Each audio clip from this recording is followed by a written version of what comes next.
ಬೆಂಗಳೂರಿನಲ್ಲಿ ಸ್ವಾತಂತ್ರ್ಯೋತ್ಸವದ ಸಂಭ್ರಮ ಕಳೆಗಡ್ತಾ ಇದೆ. ವಿಧಾನಸೌಧದಲ್ಲಿ ಸ್ವಾತಂತ್ರ್ಯೋತ್ಸವದ ಹಬ್ಬಕ್ಕೆ ಎಲ್ಲಾ ರೀತಿಯಲ್ಲೂ ಕೂಡ ಸಿದ್ಧತೆಗಳು ಭರದಿಂದ ಸಾಗಿದೆ. 80ನೇ ಸ್ವಾತಂತ್ರ್ಯೋತ್ಸವದ ಸಂಭ್ರಮಕ್ಕೆ ನಾವೆಲ್ಲ ಸಾಕ್ಷಿ ಆಗ್ತಾ ಇದ್ದೇವೆ. 80ನೇ ಸ್ವಾತಂತ್ರ್ಯೋತ್ಸವದ ಸಂಭ್ರಮದಲ್ಲಿ ಬೆಂಗಳೂರು ಕೂಡ ಅದರಂತೆ ವಿಧಾನಸೌಧದಲ್ಲಿ ವಿಶೇಷವಾಗಿ ಸಂಭ್ರಮಾಚರಣೆ ಇರುತ್ತೆ. ಬಿಗಿ ಬಂದೋಬಸ್ತ್ ಹೀಗಾಗಿ ಕಲ್ಪಿಸಲಾಗಿದೆ. ಮಧ್ಯಾಹ್ನ 12 ಗಂಟೆಗೆ ಸಾರ್ವಜನಿಕರ ಪ್ರವೇಶಕ್ಕೆ ಅವಕಾಶ. 12 ಗಂಟೆಗೆ ಬಂದೋಬಸ್ತ್ ಹಿನ್ನೆಲೆಯಲ್ಲಿ ಪೊಲೀಸರು ಈ ಹೊತ್ತಿಗೆ ಯಾರನ್ನೂ ಕೂಡ ಒಳಗಡೆಗೆ ಬಿಡ್ತಾ ಇಲ್ಲ. 12 ಗಂಟೆಗೆ ಒಳಗಡೆಗೆ ಸಾರ್ವಜನಿಕರಿಗೆ ಪ್ರವೇಶಕ್ಕೆ ಅವಕಾಶ ಇದೆ. ರಸ್ತೆಗಳನ್ನ ಕ್ಲೋಸ್ ಮಾಡಿದ್ದಾರೆ. ಅದರಂತೆ ತಯಾರಿಯನ್ನ ಮಾಡುತ್ತಿದ್ದಾರೆ.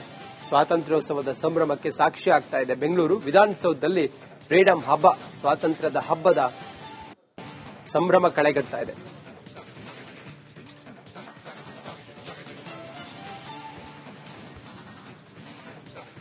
ಜಾಗದಿಂದ ಸ್ವಲ್ಪ ಕ್ಲಿಯರ್ ಮಾಡಿಸೋ ಪ್ರಕ್ರಿಯೆ ಆರಂಭ ಮಾಡಬೇಕು. ಇವರು ಎದುರುಗಡೆ ಇರುವಂತಹ ಪಬ್ಲಿಕ್ ಎಲ್ಲರನ್ನು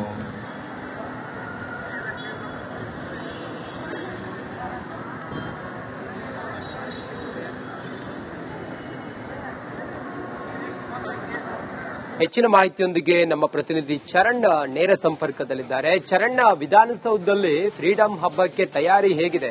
ಸಾರ್ವಜನಿಕರಿಗೆ ಎಷ್ಟೊತ್ತಿಗೆ ಅವಕಾಶ ಇದೆ ಆಗಮಿಸುವುದಕ್ಕೆ? ಏನಿದೆ ಈ ಹೊತ್ತಿಗೆ ತಮ್ಮ ಹತ್ರ ಮಾಹಿತಿ ಚರಣ್?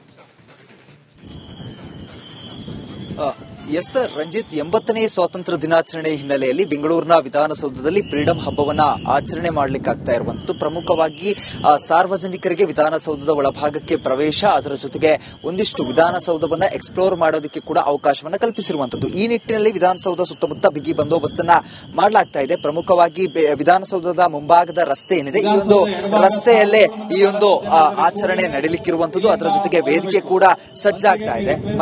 ಮಧ್ಯಾಹ್ನ 12 ಗಂಟೆಯ ಸುಮಾರಿಗೆ ಈ ಒಂದು ರಸ್ತೆಗೆ ಜನರಿಗೆ ಅವಕಾಶವನ್ನ ಕಲ್ಪಿಸಲಾಗುತ್ತೆ. ಈ ನಿಟ್ಟಿನಲ್ಲಿ ಇದೀಗ ಬಂದಿರುವಂತಹ ಜನ ಏನಿದ್ದಾರೆ ಅವರನ್ನ ವಾಪಸ್ ಕಳಿಸಿ ಎಂಟ್ರಿ ಗೇಟ್ ಗಳತ್ತ ಕಳಿಸುವಂತಹ ಕೆಲಸವನ್ನ ಮಾಡ್ತಾ ಇರುವಂತದ್ದು. ಪ್ರಮುಖವಾಗಿ ಬರುವಂತಹ ಜನ ಏನಿದ್ದಾರೆ ಅವರಿಗೆ ಎಂಟ್ರಿಗಳಲ್ಲಿ ಒಂದು QR ಕೋಡ್ ಗಳನ್ನ ಸ್ಕ್ಯಾನ್ ಮಾಡಲಾಗಿರುತ್ತೆ.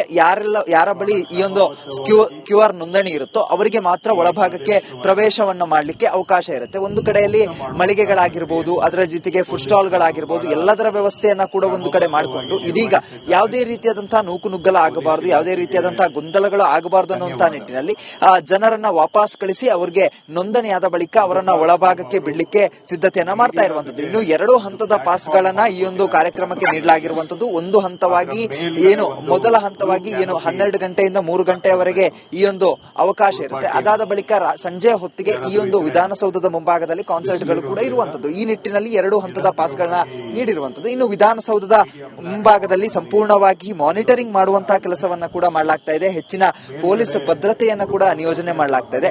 ಇನ್ನು AI ಟೆಕ್ನಾಲಜಿಗಳನ್ನ ಬಳಸಿಕೊಂಡು ಈ ಒಂದು ಜನಸಂದಣಿಯನ್ನ ನಿಯಂತ್ರಣ ಮಾಡಲಿಕ್ಕೆ ಕೂಡ ಪೊಲೀಸ್ ಇಲಾಖೆಯ ಸಿಬ್ಬಂದಿಗಳು ಸಿದ್ಧತೆಯನ್ನ ನಡೆಸಿರುವಂತದ್ದು. ಪ್ರಮುಖವಾಗಿ ಯಾವ ರೀತಿಯಾದಂತಹ AI ಸಿದ್ಧತೆ ಅಂತ ಹೇಳಿದ್ರೆ, ಒಂದು ಕಡೆಯಲ್ಲಿ ಎಲ್ಲಾ ಭಾಗಗಳಲ್ಲೂ ಕೂಡ ವಿಧಾನಸೌಧದ ಆವರಣ ಏನಿದೆ, ಅದರ ಜೊತೆಗೆ ರಸ್ತೆಗಳೇನಿದೆ, ಆ ಒಂದು ರಸ್ತೆಗಳಲ್ಲಿ ಕೂಡ ಪ್ರಮುಖವಾಗಿ CCTV ಫುಟೇಜ್ಗಳಿರುತ್ತೆ. ಆ CCTVಗಳ ಮೂಲಕ ಜನ ಯಾವ ಭಾಗದಲ್ಲಿ ಇರ್ತಾರೆ, ಹೆಚ್ಚಾಗಿರುವಂತಹ ಕಡೆ ರೆಡ್ ಝೋನ್, ಅದರ ಜೊತೆಗೆ ಸಾಧಾರಣವಾಗಿರುವ ಕಡೆ ಯೆಲ್ಲೋ ಝೋನ್, ಅದರ ಜೊತೆಗೆ ಸಾಮಾನ್ಯವಾಗಿರುವಂತಹ ಕಡೆಯಲ್ಲಿ ಗ್ರೀನ್ ಝೋನ್ ಅನ್ನು ಕಳಿಸುತ್ತೆ. ಇನ್ನು ಬೆಂಗಳೂರು ನಗರಾಭಿವೃದ್ಧಿ ಸಚಿವರಾಗಿರುವಂತಹ ಕೃಷ್ಣ ಬೈರೇಗೌಡರು ಕೂಡ ಬಂದು ಇಲ್ಲಿ ಜನರನ್ನ ಉದ್ದೇಶಿಸಿ ಮತ್ತೆ ಪೊಲೀಸರಿಗೆ ಒಂದಿಷ್ಟು ಸೂಚನೆಯನ್ನ ನೀಡುವಂತಹ ಕೆಲಸವನ್ನ ಮಾಡ್ತಾ ಇರುವಂತದ್ದು.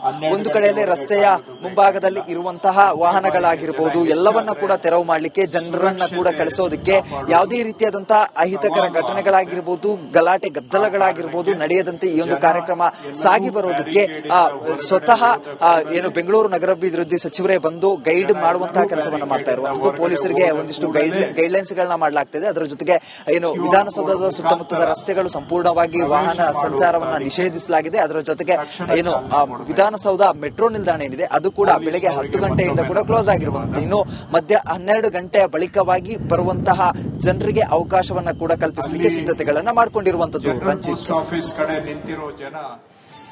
ಓಕೆ, ಥ್ಯಾಂಕ್ ಯು ನಿಮ್ಮೆಲ್ಲ ಮಾಹಿತಿಗಾಗಿ ಚರಣ್.